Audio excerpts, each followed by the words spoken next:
Bricking, like I said, I'm going to go over these terms, but bricking means show up at somebody's house and either throw a brick through their window, shoot it up with a gun, vandalize it, break windows, do something, record the video, and post it.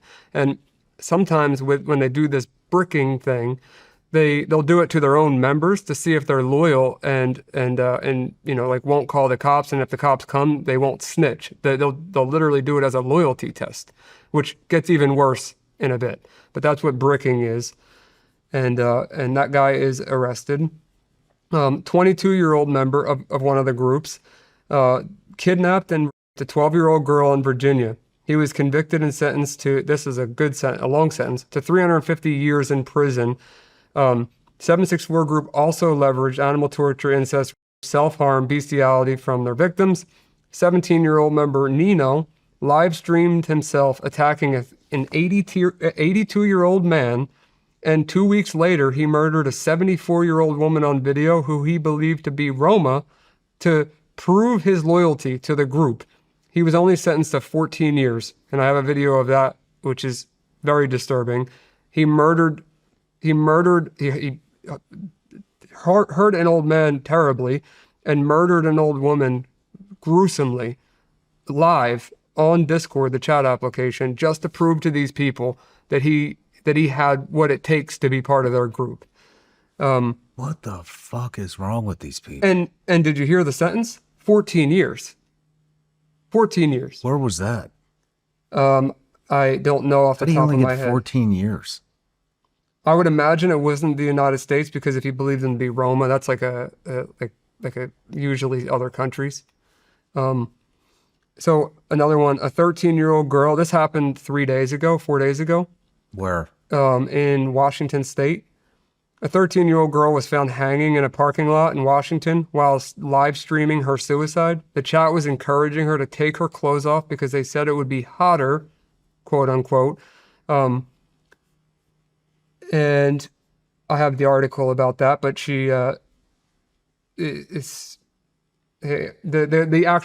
criminal that convinced her originally to live stream this was he was dubbed with hundreds of crimes, and he victimized more than 30 children alone by himself. This one guy.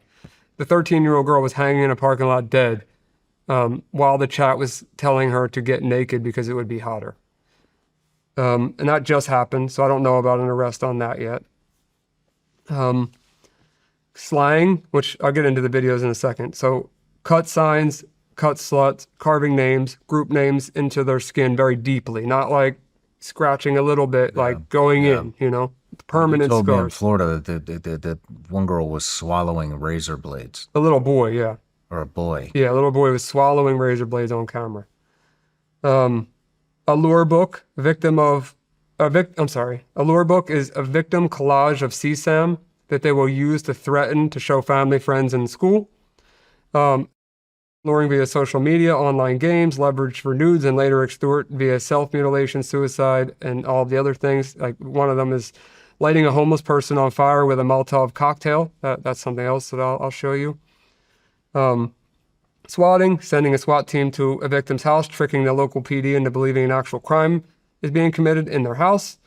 Tradecraft, that's the evasion playbook. So meaning they're encrypted chat rooms, and you need proof of crime to enter. So either it's a combination of you doing self-harm, showing the victims that you've had do things to themselves, murder videos of you doing things to animals or people, something that they call that tradecraft. To get initiated into these groups, you need to prove tradecraft is the evasion side of things, like how to hide.